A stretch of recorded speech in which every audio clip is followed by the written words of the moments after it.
मित्रांनो, आता पाहूया घड्याळाची आरशातील प्रतिमा या टॉपिकचा पुढचा प्रश्न. या ठिकाणी सांगितले बघा, घड्याळात सकाळचे 8 वाजले असताना आरशात पाहिल्यावर किती वाजल्यासारखे दिसेल. मग आरशात पाहिल्यानंतर जर 8 वाजले तर आरशामध्ये किती दिसेल. लक्षात ठेवा, जर 12 तासाच्या आतमधील टायमिंग दिला असेल बघा, 7, 8, 9, 10, 11, 12, 12च्या आतमध्ये, या ठिकाणी 8 दिलंय. मग करायचं काय बघा, 8 हा 12च्या आतमध्ये आहे. मग त्या ठिकाणी बघा 11:60 जो टायमिंग दिला असेल तो वजा करायचा. मग 11:60 आपण 8 वजा करू.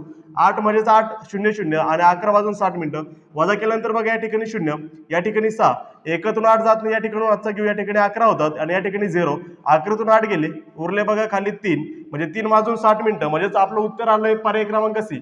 पण लक्षात ठेवा, ज्या ठिकाणी 12 तासाच्या पुढे टायमिंग दिला 13:14 त्या ठिकाणी 11:60 ऐवजी तुम्हाला 23:60 घ्यायचे, म्हणजेच हा 11:24 तासाचा टायमिंग आहे. लक्षात आलं. जर हा प्रश्न समजला असेल तर हा प्रश्न तुमच्यासाठी, याचं उत्तर कमेंट बॉक्समध्ये द्यायला विसरू नका.